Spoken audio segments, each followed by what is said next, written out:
What's going on, guys? Chef Jeff Bell here in the Bacchus Digital Media Content Kitchen. I'm with John from Windy City Mushrooms. We're doing the experimental format again in the kitchen, cooking, and as you can see, we are mushroom centric. I said oyster because I'm looking at the oyster mushroom. So, John, first, thanks for coming on. Absolutely. This is going to be a blast. Super pleasure. We're going to show folks what you can really do with high quality superfoods, right? They're not just mushrooms. Nope. They're super one class foods. Above. So we're in the superfood territory. Exactly. So first, maybe a little intro on who Windy City Mushrooms is. Yes. And we're going to dig right into doing some cooking and talking more about what we got going on. Absolutely, man. So Windy City Mushrooms is the largest local organic gourmet mushroom farm in Illinois.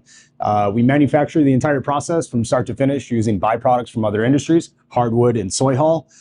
We take that, sterilize it, incubate it, inoculate it, fruit it, and sell it off to customers. So we produce around 6,000 pounds a week right now, and our facility is designed to do around 15,000 pounds a week. So we're building up to that right now. We've just got in Whole Foods, Fresh Time, Pete's Fresh Market. We're in 12 farmers markets, and we got our Fungitarian over to Chicago Public Schools last month.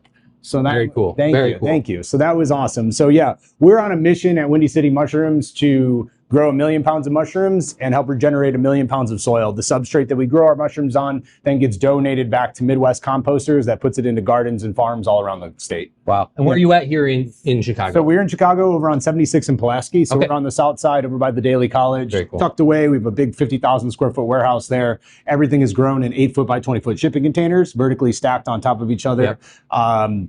You know, we just built it all ourselves. We're just a bunch of stubborn people dedicated to this mission, and it's been 4 years now, and I think we're here to stay. That's awesome. I mean, mushrooms are big right now. That's what everyone is bigger than ever, brother. Well, because I've been yelling it from the rooftops for 8 years, nobody's been listening until it got cool on Instagram. Of course. And so now that it got cool on Instagram, there's all these other dope chefs getting them and using them and prepping all these cool ideas, and with the rise of veganism. You know, this is a superior option if you're a vegan or vegetarian. Mm-hmm. It's a complete protein. It's got all the added benefits that you could possibly need. So I think people are finally realizing that, like, within the market, there isn't really any good options. Yeah. You know, how can we, and it's just a shame that you got to eat these products that are chemically not good for you. So I think people are waking up that mushrooms can be their saving grace answer. No, love it. We're going to jump into, you guys started obviously with just the raw product. Yeah. Now you've got a packaged product, which we're going to cook and eat first, which phenomenal. So maybe hit up what you have with the Fungitarian brand. Absolutely. First. So Fungitarian was an idea that we had and created about 2 years ago. We were realizing at farmers markets that, it's going to take a lot to convince the whole world how to prepare, and cut mushrooms like we're about to do today. And the world's moving towards convenience, Grubhub, DoorDash, all of that. And it was like, okay, how can we find a way to make superfoods super convenient? And so we ended up making a couple batches for a restaurant that wanted all these French cuisine style dishes. Okay. And so we had like 5 different dishes of a mushroom ragu, Mediterranean this. It was very fancy flavors that the average consumer, probably wouldn't get down on. Right. And so, but we saw the concept and we felt it and we tasted the texture and we were like, oh my God, this is out of this world. So we went back to the drawing boards and we ended up getting myself, my partner, and we had another chef come in to help us start creating all of this because we realized we needed to make kid and mom-friendly flavors, right? Stuff that you're already using, right? Let's go stuff that I'm already consuming on a daily basis. So then we came up with our 5 flavors for 5 nights of the week, hot and ready in 5 minutes. So we have original, goes great in dumplings or on avocado toast. The barbecue makes the best mushroom pulled sandwich you've ever had. Taco night can be mixed with chicken or beans if you're a vegan. Asian zing over rice or rice noodles. And marinara is what we're going to show you today and how to make the easiest, quickest pasta dish you've ever had in your life. Yeah, so I got some quick rigatoni here. I'm just heating it up, pre-cooked it so we could skip the whole boiling water part. Absolutely. And you're going to, so literally, it's as easy as... So it's as easy as 1, 2, 3. So what we did, why this is 14 days in the fridge and it goes bad, 1 year in the freezer. And it's superfoods that are super convenient. So what we're going to do, we're going to open the top. Open the bag. Right in. And right in. Wow.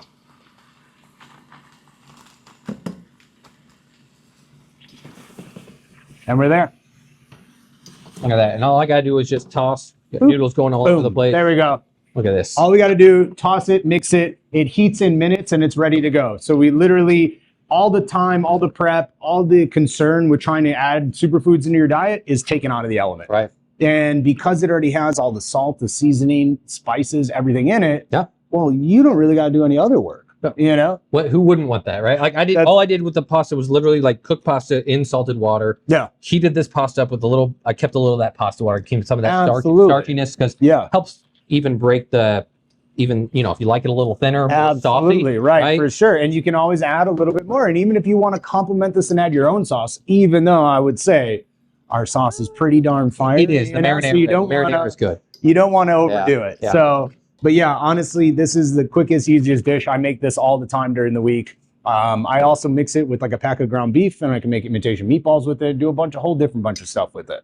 Right. So you heard it, right? It's not just for those that want to eat plant-based only. Correct. You yourself eat it with ground beef, but it's giving an added value. Absolutely. So that's the thing with Fungitarian is we really wanted to cross the divide between meat eaters and plant eaters, because I do believe that every body is different, and every body needs whatever they need. And so the only thing that we can all agree on is that we should add more mushrooms into our diets, right? So that was my thing is, if you eat chicken, turkey, meat, great, add this onto it. If you eat plants, tofu, everything else, great, add this onto it. Finally, a food for everyone. Yeah. You know, and that's really what we're trying to pitch here, is just add these superfoods into your diet. And you want me to go into the benefits? Why not? I mean, again, everyone hears mushrooms, they're great for you, they're good for you. But realistically, like coming from the mushroom farmer, for sure, what are the real benefits? Absolutely, man. So specifically why we use oyster mushrooms in Fungitarian is that all the mushrooms that don't make the cut for the grocery stores, Whole Foods, etc., all get cooked down and turned into Fungitarian. So it allows us to be a no-waste business. So that's the first step. Why? Because they have a rich umami flavor. So if you're looking for that meaty, light taste, this is really where you're going to go with it. Holy crap, dude. Right? It's the new updated version. Like, yeah. From when I tried it, now, it is, oh my God. It's the upgraded version. Yeah, man. I've been eating this like 3 times a week. I would see kids not even realizing that's mushrooms. Dude, not at all. It doesn't have, it has a different mouthfeel to it. It's not as, traditional buttony, mushroomy. Well, what I realized was the biggest thing when it came to mushrooms was texture. And so when the process that we use at Fungitarian is we separate the caps from the stems. I have a machine that does that. And then we slice the stems a certain thickness versus the caps a certain thickness. We cook down the stems first for a longer, 3-4 minutes longer. Then we throw in the caps because they'll sear up quick. That blend gives it that perfect ratio of like soft tenderness, but still like a little pulled pork style feel, right? Yeah. And then so from a health standpoint, they are a complete protein. They contain all 9 essential amino acids. They are high in vitamin D. They're low in calorie. They're low in fat. Their only carbohydrate really comes from their fiber, and they're one of the most digestible fibers on the planet. So if you're looking for good gut health, you want a lot of good fiber in there so you can go to the bathroom smoothly.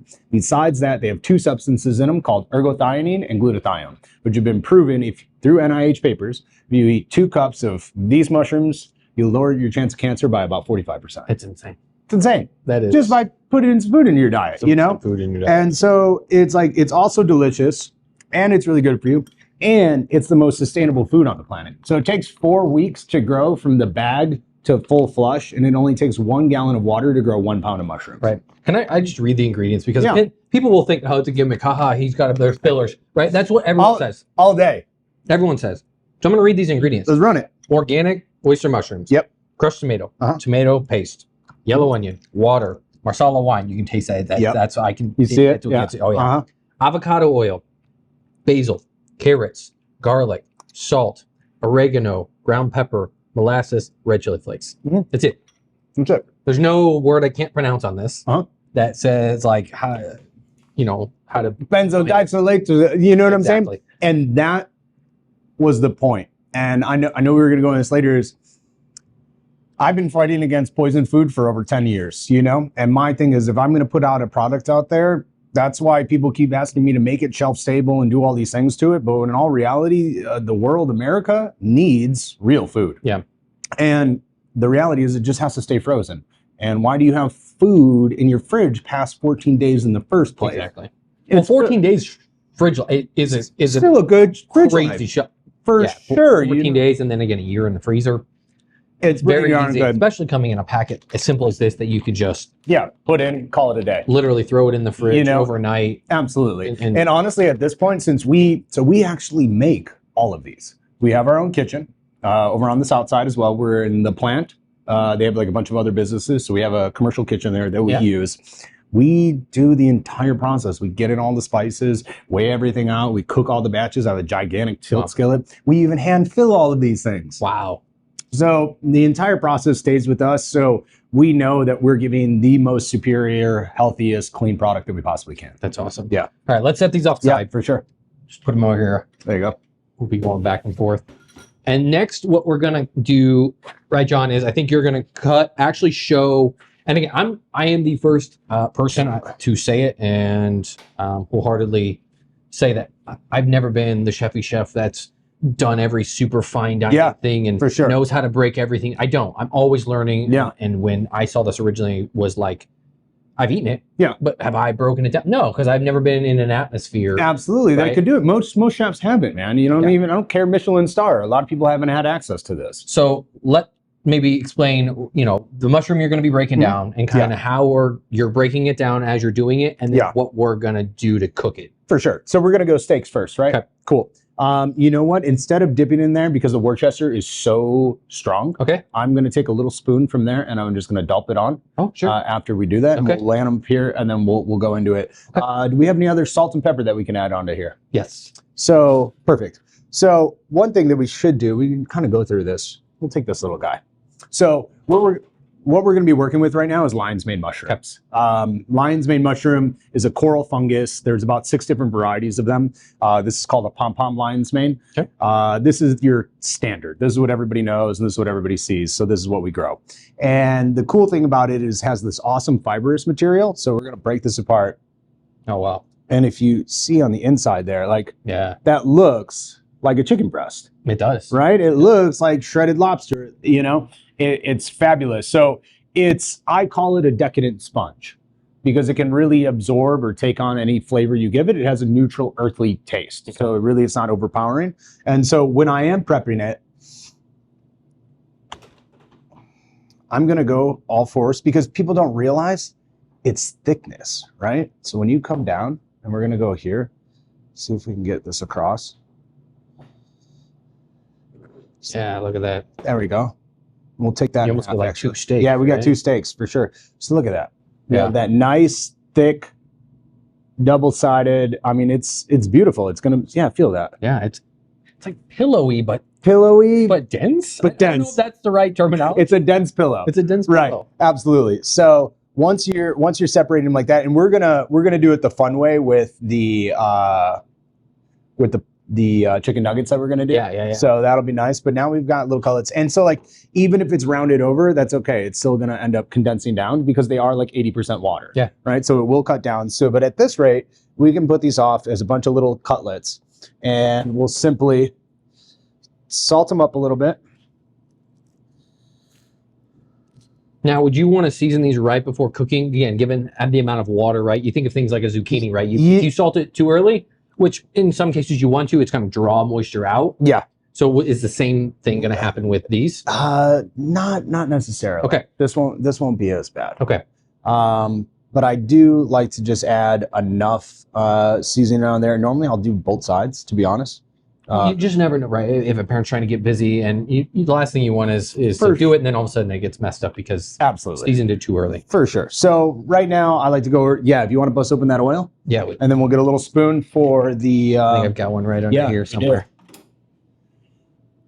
Yeah, absolutely, just like that. So I've got a little avocado oil. Works a little bit better on the high heat. Absolutely. Cool. So we've got that, and then we've got the Worcestershire.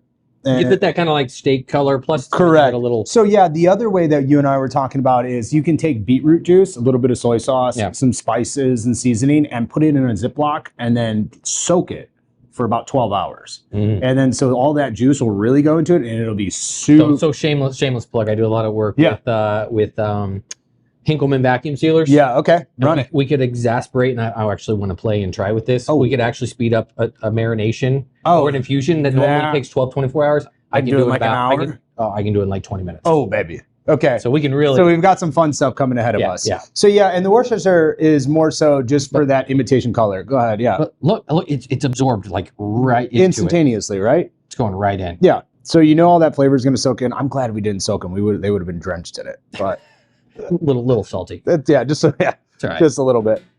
Cool. And then we're going to do a flip real quick, and then let's get a little more oil on there. Now again, why lion's mane and why I know we're going to go through oyster, but why those two varieties? Because there's so many varieties in the fungi family, right? Why these two? So about 11 months ago, we used to grow about 8 varieties: chestnuts, piapinos, black pearl king trumpets, maitakes, and I realized I was actually just spending more time talking about the mushroom than selling the mushroom. Got it. And like you were saying earlier, dude, it was like, I'm a really fancy chef and I know how to do all this shit, but I've never worked with these. Well, either of everybody else. So like, even though these chefs want to, they don't really know what to do with it yet. So when I just did a simple computer thing. I went on the internet and said, my Google Analytics, what is the two most searched mushrooms on the planet? Oyster mushrooms, lion's mane mushrooms. Okay, by 800%. Roger that. Cool. So we're going to focus on growing these two to get the world that's already accustomed to eating these two ready. Diversify. Then, when 6 months from now, we'll add another one. Then we can add another one. Slowly but surely, just making it a customary staple into people's diets. And how easy is it?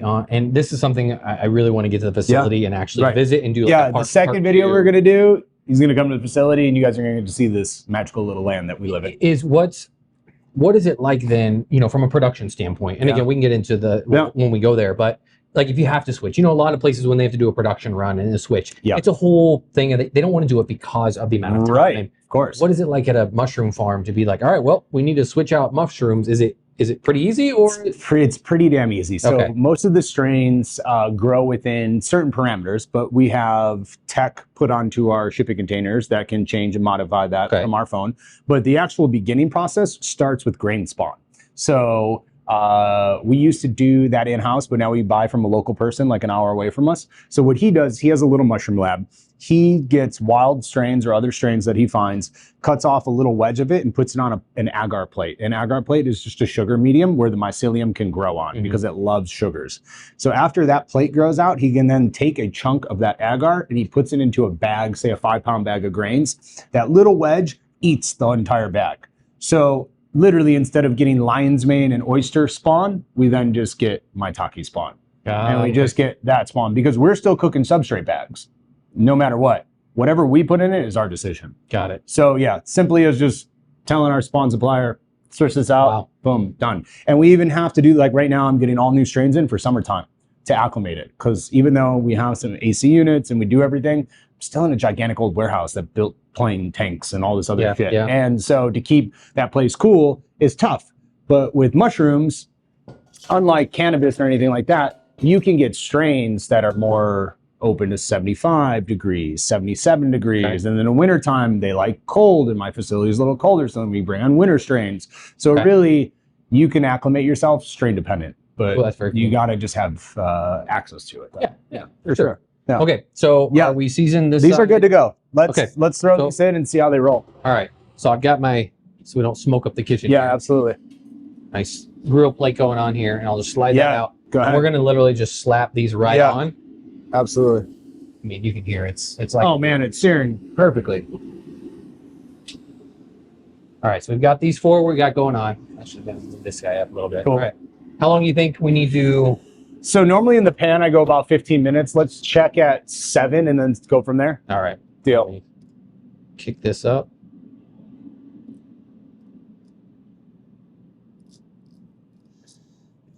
All right, we'll check at 7 minutes, and luckily we can see right in. Yeah, we'll see and check them out for sure. And so I would say we went pretty light on the seasoning, the Worcester. I would even slather these up with barbecue sauce. Yeah. and fully drench them on there and let that just bake on it. And it's going to crisp the barbecue on there. And then you'll have like a really, but we want to show it and we want to taste the earthiness of it. We want to see what the lion's mane tastes like today. For sure. This is a good little example of that. For sure.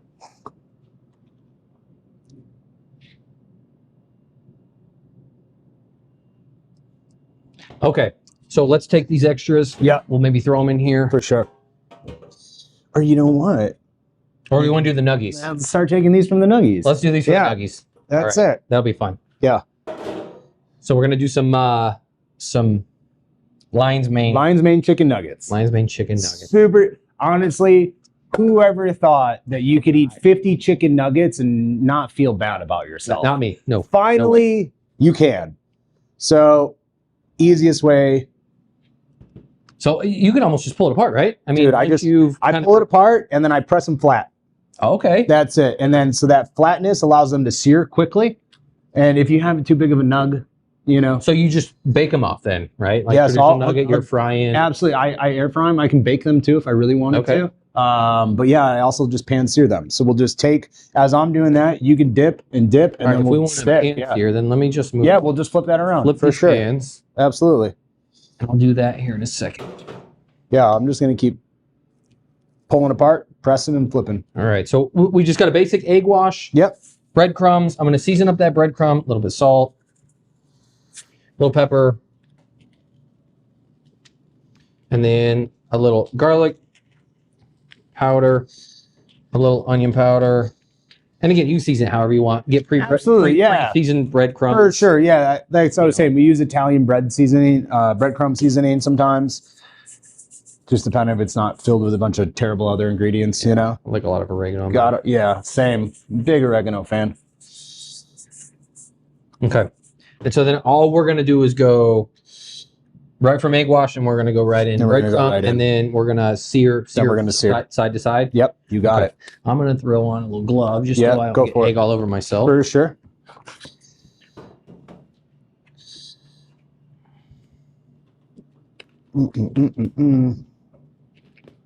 All right. And let's get a couple of these things out of the way. Yeah, move Worcester. Slide it over. I'll use this little baby pan we got here. Yeah, perfect. As I get them done, we can have them ready to go. All right. So we're just going to quick dredge. Yep. And like we were saying before, with Worcester, you see the egg just sucks onto it, and it's ready to roll. So you don't have to worry, like, normally you have to worry about dripping off. You put it in a perforated pan. Yeah. You know, this literally, I could almost like take a bunch of them. Exactly. I just throw a bunch in. Yeah. Dump them in there and mix them around real quick. Yeah. Pull them out. Oh man, you know, I did a country fried lion's mane steak the other day. Okay. Basically a gigantic chicken nugget. Oh, it was out of this world. But yeah, I bring this over for people all the time. I bring it to my friends' kids. They have no idea. You're going to see once we take this and chop this open, you're going to see it's just a white, tender piece of meat, you know, on the inside. Oh, beautiful, dude. Yeah, that's super easy. Yeah, right? The breading is not getting all cakey and gummy. I mean, it's pretty efficient. Man, so you could be in a kitchen real and cut these up, hotel pan, just smash a whole bunch down, right? Correct. Smash them yeah, all. honestly, that's a good idea, dude. I could have just took them, smashed it all flat first, and then just cut little pieces. Right. And then toss it in there and go. Right. Yeah, okay. We could streamline this process. That's for sure. Well, I'm just thinking that, and we are thinking Fungitarian 2.0. Okay. So it's in the mix of chicken poppers or chicken nuggets right now. So I'm working with a company out in Cali. I'm going to let them start doing it because I'm trying to figure out you tell me, you guys, do you want to buy a $12 bag of chicken nuggets? I wish I could make them cheaper, but process is hard. So yeah, we're just going to see. Is it the right thing to do? Well, I mean, there are companies making, and there's a couple good ones. I'm not going to bash, some of the plant-based companies are really trying hard, right? Are trying. And there are a couple that do it the right way. Correct. And they've got a non-meat chicken nugget. It actually tastes like chicken. I was like, pretty darn spot on. Gluten-free. I was like, man. So yeah, they're on it for sure. But are you paying to play with that? Of course you are. Yeah, right? Of course you are. Okay. But people want that. There are some that do, right? Correct. Absolutely. So that's what I'm saying. I think there is a market out there for this. just for the younger generation, man. I think you know? we're good here. Yeah, cool. Yeah. Perfect. Yeah, dude, that looks awesome. Yeah, are we just gonna a little oil in the pan and then sear? Yeah, so I go maybe a little less than 1/4 inch in the pan, so they've got something to sit on. Little tiny pan fry. Little pan fry. Yep, Okay. that's it. And then we've got the little baby tongs. That's the easiest, and we'll just take and turn them as needed. All right, cool. All right, so we'll just go for it. And we got some high heat avocado oil so that way we're not burning again. Always. Gotta always make sure that you're not using the wrong oils, right? Otherwise they're just gonna flare up. It matters. And it's gonna matter. Oh, look at those. Look at that. Oh, baby. 1 minute in, so I don't know. You tell me if I've also never worked with your fancy oven. okay. I mean they cook quick. Look at that. Dang. Yeah, dude, we might be there. Yeah, we might be there. Are we there? We You just think did we're a there? minute? It's full out. Look at that. Yeah, before it gets too dry. We got any sauce we can put on it?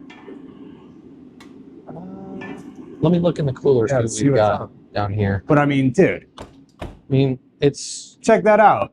I mean, especially if you just did a quick crosshatch, put it down once, flipped it to the side, and then you've got like an actual full-on steak. Full-on steak sear on each side. Sear on each side. Wow. Let's see. Let me see what I got. Yeah, see what's up. If not, we'll just do it raw. Don't think I did because I think what I wanted to show today really was more of a raw. How we do it? A raw application and how it doesn't have to be coated in sauce if you don't want to. Correct. Right. And you can just do it straight up. Because honestly, you could throw that on a sandwich. Right. You know, this is our imitation chicken breast now. Look at that. That is like from like a dude. Guys, look at this. It's dense. All right. Boom. Yeah, dude. Right? Soft, tender, got the chew, got the feel. Oh, definitely has. We could have added more seasoning, we could have added more stuff, but straight up, if that's what you're going for, you want a piece of chicken on a sandwich, you want a steak, that's it, brother. I for sure could eat this on a sandwich, right? Put my favorite sauce, whatever I want. Do you think the kids would notice that that's not? No. Right? There's no way. Done right. Mm-hmm. And I just got a piece that had a good amount of salt. Yeah. And Worcestershire. Cool. And it just kicked. Perfect. Just punch again. Now, if you put that, and again, I want to save a little bit because I got some mash. I got a little asparagus to just let's put it all together. A full plate. Absolutely. So I'm gonna set it off to the side for now. Cool. We need to warm it. We'll throw it. Yeah, we'll throw it back in there. Couple minutes. But and we know the power of this rationale. Beautiful oven. Yeah. Wow. That was awesome, dude. I'm glad that came out. Worked quite well. Yeah. So we got enough in there, or I think we're straight with that. You good? Did I move those tongs? There we go. There you go. Cool. Oh man, yeah. Right? Just start searing up really quick. Dude, these are the best. This is like my intro for people to get into mushrooms. Because I can make them some chicken nuggets. They're like, all right, cool, I'll play ball. You know? Yeah, I mean, just say chicken nuggets, period, and I think anyone. Most people get down, right? See, I'm a health nut, but I still love me a chicken nugget. I'm not a poison chicken nugget, but I'll make my chicken nuggets if I want them. Right. All day. Wipe this up. For sure. And so, yeah, like with that lion's mane, and we use this oven today too. And what I was talking about is, I know we felt a little bit of that tenderness when we were chewing on the insides, but if you take the whole head and you press it down flat and in that marinade, it's a juicy, squishy steak. Yeah. So if you were going to upscale and literally do, you could take the whole thing or even whole head, just smash it down. Yeah, smash it down, sear it on one side, and then just let it rip. Another plate here. And if you're listening, you should be watching. Go to Spotify, watch it on YouTube. Absolutely. We just got hooked up on Spotify, so all the video is now on Spotify. These are the experimental episodes to watch, to see what's going on. You can listen, get educated. Yeah. But watching is going to be so much more beneficial. For sure. That's what we were saying. It was like, we could have came and we could have talked about chicken nuggets. We could have talked about making steaks, but how are you going to conceptualize this idea you've never seen, you know? So I'm very happy we did it this way. Oh man, look at that. Golden brown. Dude, yeah. It's getting there. There we go. Oh, come on, guys. You want to go a little smaller? Yeah. I have a little more control. Thanks, dude. Might be a little easier. Might be. We'll see. There we go. You know, Boom. you gotta have different size tongs for right for operation. sure, brother.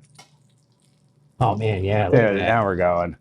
Oh, And they even soak up that oil. So if you're using a good fat, oil's gone. right? If you get a good fat, Yep. you're gonna have that absorbed in. For sure. And if you want to do it vegan style, this is a good vegan style without the egg. But honestly, I'd load up ghee or some butter in here. Oh man. There's also a lot of non-egg alternatives out there right now. Absolutely. I think there's zero egg. Yeah. There's just egg. Better in eggs or something. There's a few that you could just do a swap. Yeah. And do the exact same method. Correct. You're Right. just Yeah. changing out. Like people have so many more versatile options now. I can't believe it. You know, like there's a substitute for everything. So let this cook down for like another 30 seconds to a minute. So yeah, all together, what we're like at 4 minutes on the pan. Yeah. You know, that's about it. And you know what else you could do is you could do rock popcorn shrimp with them. Put a little fish sauce on them. Boom. You know, I can definitely see this in Asian cuisine for sure. oh, absolutely. Like right. versatility. Imitation tempura. You know, cut it long, fry it just like that. Yeah. You know, so that's Has anyone tried it in sushi? Ooh, a couple sushi places, but nobody's went hard with it yet. Okay. But I'm waiting for a dripped over oyster instead of eel. You know what I'm saying? Like it just can add, and it's got the unami flavor. You're there for the unami flavor. When we take this off, should we just dump it right on just put them right on. I'm just gonna slide them off. Is that okay? That's fine. Yeah. I think we should be there. We'll be fine. I don't think they'll soak through. Look at that. It's all gone. Pretty clean. All right, we'll put this over. Dude. Put the other one. Yeah, that'll be fine. Let's let them cool down just a sec. But yeah, seriously, show that. That's we got a couple angles here. perfect.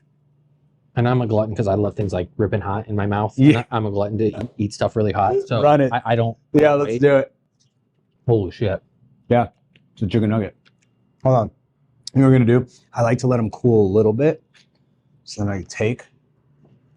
Like I get a chicken nugget, but the one I just ate was almost like a piece of a battered shrimp. Correct. Yeah. I got that more than even the chicken. I got more of a battered shrimp one this time too. Seasoning wise, spice wise, but look at that. Around the inside. Yeah. I mean, You would not know. you would not know. Calamari. Cut a little hole in the circle, make little rings, then bread them. Now you got vegan calamari. Wow. Dude, endless, right? But You just change the seasoning up exactly how you want however it. you want it. You could have 5 different dishes. Same thing. Oh my God. Wow. Yeah. All right, I'm going to pop back on. I'm going to make a little good instant mash. Yeah, please, let's do that. I'm just going to keep eating chicken nuggets. Yeah. I've always said, it's kind of like music. If it's good, I listen to it. Yeah, I don't care what genre Yeah.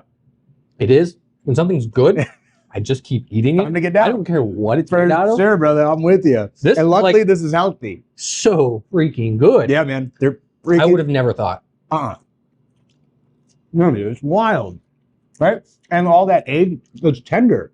Yeah. You know, it's not dry by any means. Like, you know what I think we should do? We should even put the little recipe that we did Yeah. for them. Put that in the show notes. Put it in the show notes so you guys can know how to do this at home. If you want some Windy City mushrooms, you know where to go. Yeah. Well, again, WindyCityMushrooms.com. at the end, I'll make sure that we have all the links, the bios, where to get. Cool. You know, again, I think you mentioned it, how you're now in this market, Chicago market. Yeah. How you've landed with. Whole Foods, Fresh Time, Pete's Fresh Market, Sunset Foods. Exactly. We're all over. And that's in these, right? We haven't even talked about, Yeah, the fresh mushroom. That's what we got over here. This is how you're gonna find us in stores all over, little half-pound containers. They're compostable containers, but they've also extended shelf lives. So I get about 12 days on the oysters and about 14 to 15 days on the lion's mane. So people always have that misconception that like, oh, do I got to eat them in a day or two? Like, nope, it's okay. Wow. They'll sit as long as you keep them refrigerated. Right. Cool. Very cool. All right, maybe let's talk a little on the oyster. We haven't really hit a whole lot on breaking down. We spent a lot of time with the lion's mane, rightfully so. So let's go over this. So you can see that it's got a lot of caps and petals. We call them the flowers of the mushroom, whereas the bottom part is your stemmy, more fibrous part of the mushroom that's going to take a little longer to cut down. So when I'm prepping these, I'll really focus on cutting off all the caps first, so that I can make a separate, so that when I'm going to put them into the pan or I'm going to cook them down, I can cook down the stems first before the caps, so I don't fry the caps. That's the bigger focus there. Got it.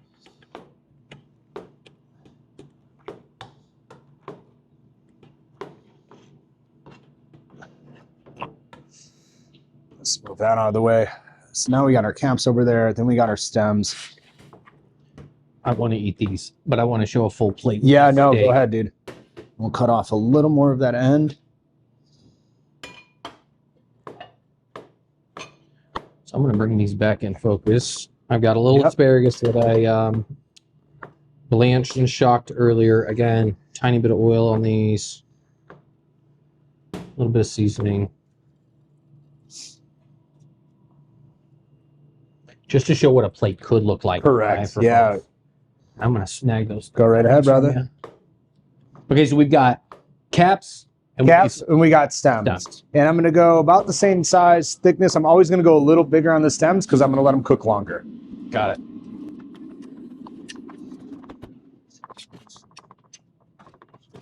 And honestly, you really don't even have to do much with the caps. You see, they just break down like it's nothing, you know?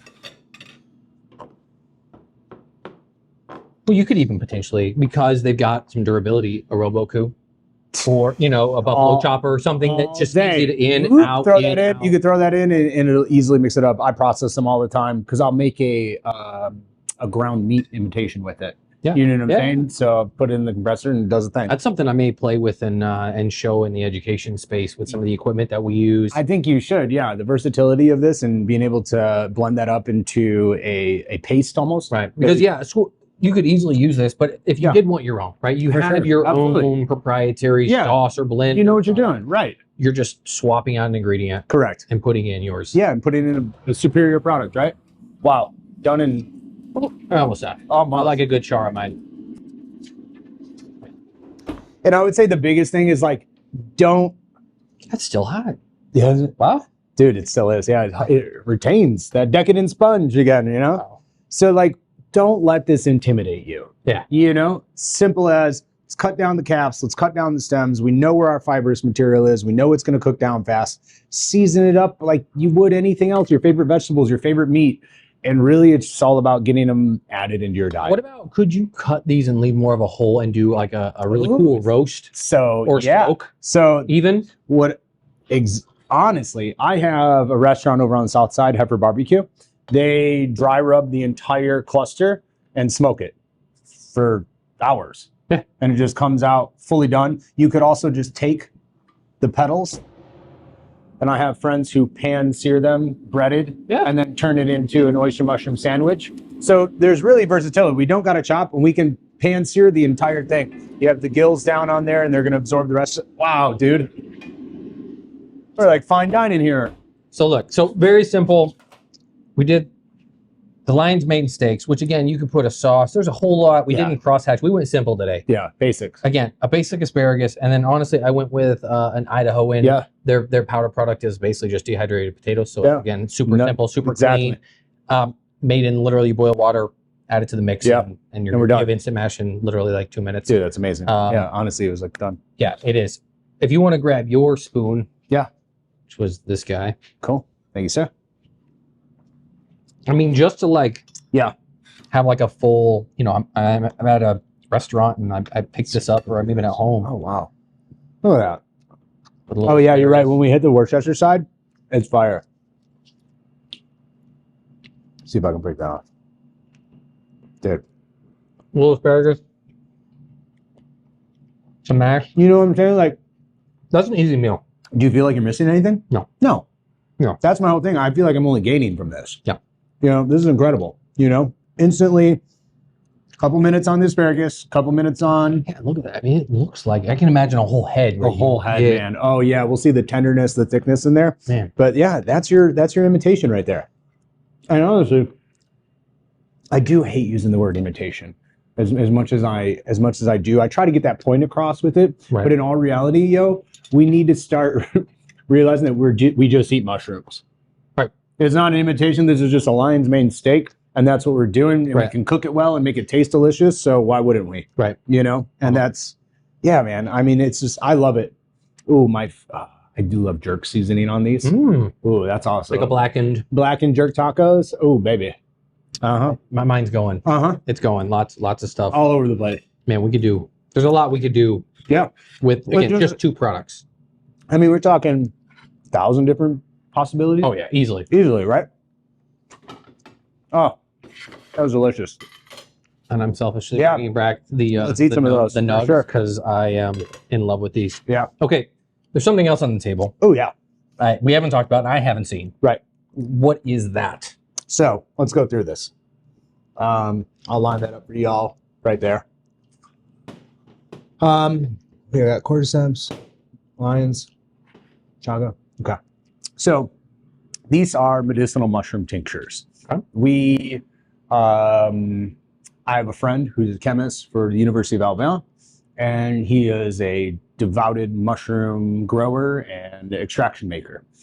He and I grow these fresh mushrooms, as well as the chaga. We go fresh harvest out in the woods of Canada. Okay. And what we do is we get the mushroom, we fresh extract it, we then dual extract it through water and alcohol. We ferment it for 3 months and then run it through a sonicator for impurities. So each one of these is made in a small batch that takes about 4 months. Wow. Why are we doing that? Well, all of the mushrooms here listed have now proven scientific compounds and benefits for your brain, body, and everything else. So cordyceps mushrooms has been proven to increase your VO2 max, as well as increase your body's natural energy response, ATP.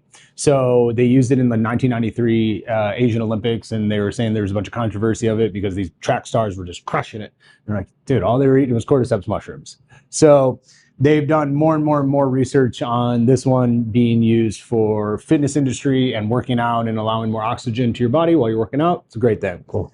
We have reishi mushrooms, which has been touted in China for over 3,000 years as the mushroom of elixir of life. It's now been shown through science to aid and lower anxiety, as well as puts you into REM sleep. So I use I use this as a nighttime tea to just get the best. So do you just put that in tea? You just So let's do it. These are all going to be yours. I'm going to give them to you. Oh, I love that because I drink tea every night. Perfect. So then what you're going to do is simply just take it. We're going to do 2 full droppers. You just go right in your mouth. Okay. That's it. And so I like to not put it in something that's overly hot though. Okay. Or reconstitute it a little bit. So it's not, make sure it's just not boiling. Got it. But ideally 2 drops on the mouth, call it a day. Or you can make a golden milk chai tea and add this to it too. It's fantastic. Or I guess maybe my tea cools down. Yeah, once the tea cools down, I could even a couple drops finish it. For sure. Pour it in and then just call it a day. Oh, okay. Then we have chaga mushrooms. Chaga, you can't grow indoors. It looks like a gigantic burnt piece of wood on the side of a birch tree. Okay. And you would never know that when you break it open, it's gold. And it's just the most beautiful thing in the world. But chaga has one of the most antioxidants on the entire planet, the substance that we've ever found. And so I use this for immune support. I was using high doses of chaga. I didn't get sick for about 5 years. So anytime I feel a cold coming on or anything else, normal dosage is 2 droppers. I take about 6 for a couple days, just goes away. Wow. Super awesome. And again, just two on the tongue and 2 the on mouth. the tongue and call it a day. Okay. That's it. And so the powerhouse that sells the most and everybody wants right now so much, which is the lion's mane, which is also this, right? So we have lion's mane and we have lion's mane tincture. Now that we know it's delicious as chicken nuggets, we know it's delicious as steaks, we know we can do all these awesome things with it, but why is it so hype? It's in all of these products right now, coffees, teas, drinks, powders. Well, because it's been proven to increase nerve growth factor inside of your brain, so it'll allow new neurons to wire and fire together that never have, and it's shown to prevent and aid in Alzheimer's and dementia.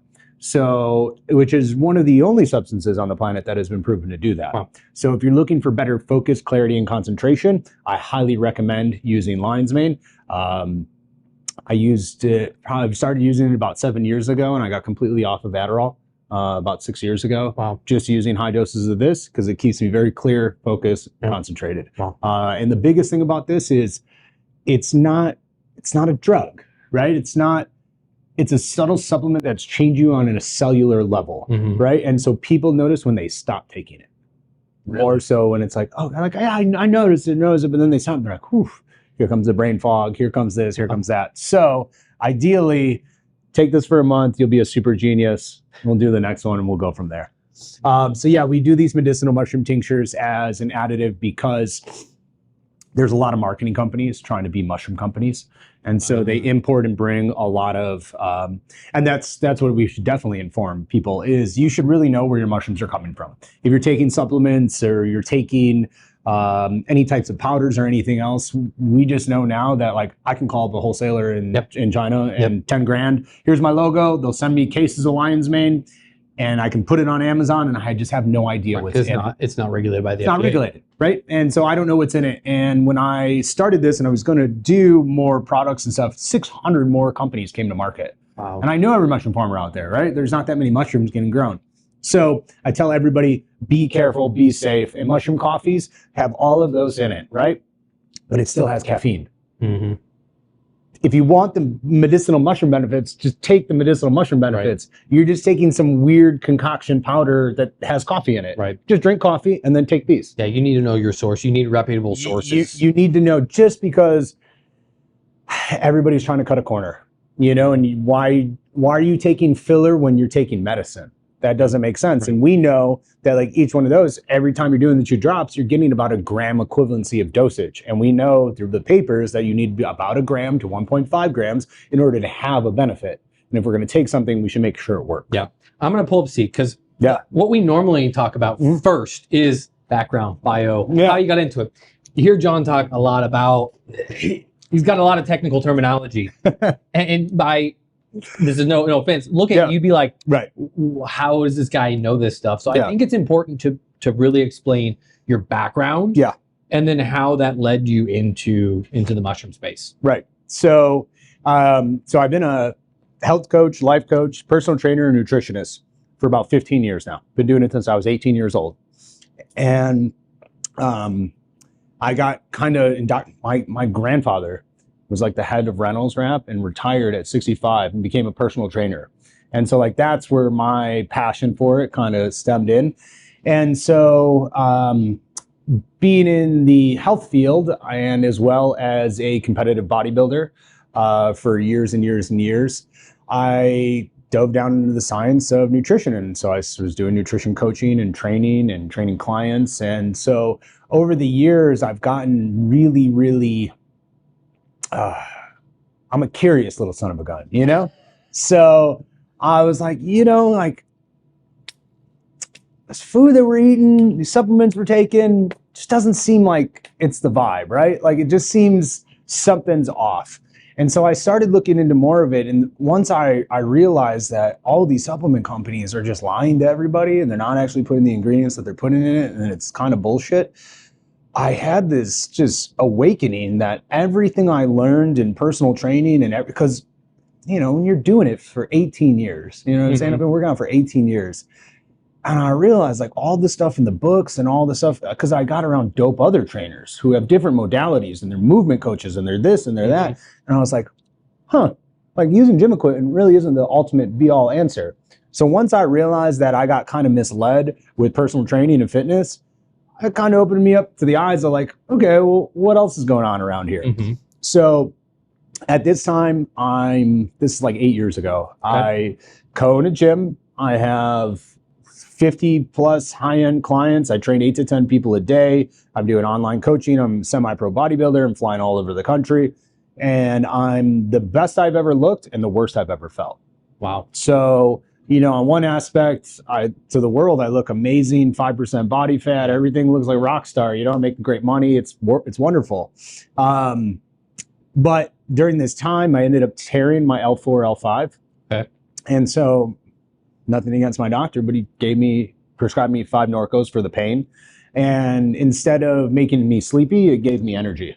And weird, right? So every chemical acts differently within the body.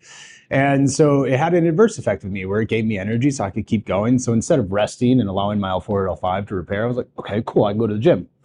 Kept going, kept working out. And so those 5, and I didn't really know anything about this that time. You know, it was just kind of like, okay, cool, this is just a thing I could take and just gonna keep on going.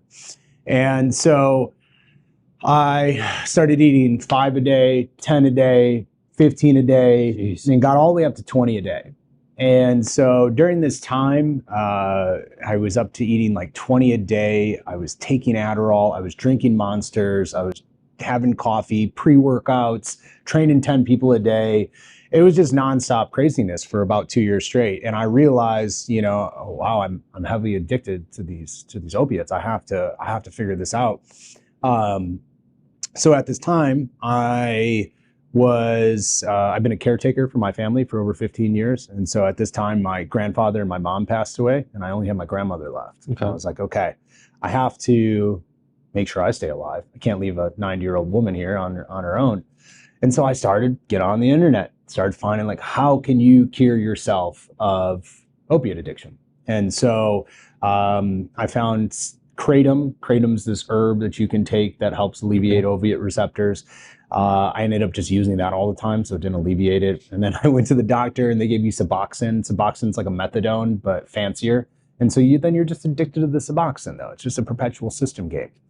And so I did my own independent research, and I stumbled upon an article that the founder of AA founded AA and all its principles using a psilocybin mushroom trip.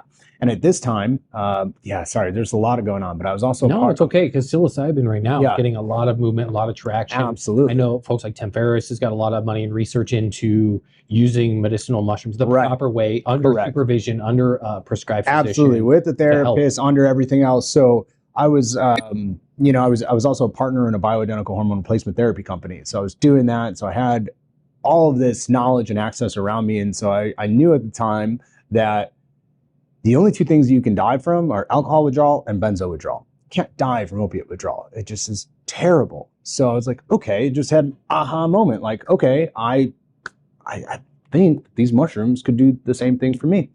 And lo and behold, my, God bless his soul, my uncle gave me like a bag of mushrooms like 6 months before that sat in the closet, and I forgot that they were even there. Mm-hmm. And until that night, it was like midnight when I stumbled upon this.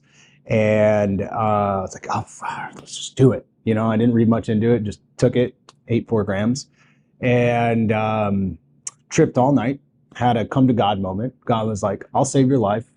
You save the world with mushrooms. Huh. And I was like, that's awesome. Huh. I don't know what the fuck that means. But okay.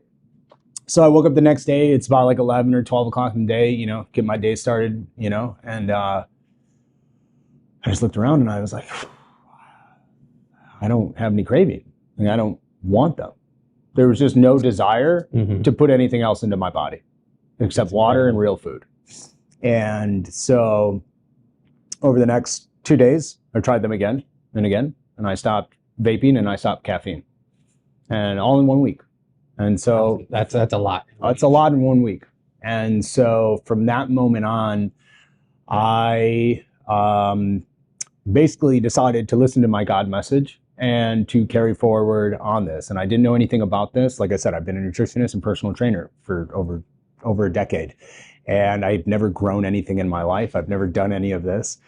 And so I just literally started experimenting and figuring out how can I grow mushrooms to help people. And that was the only focus. And so I just made phone calls and phone calls and phone calls. And I ended up getting introduced to some person that showed me this and some person that showed me that.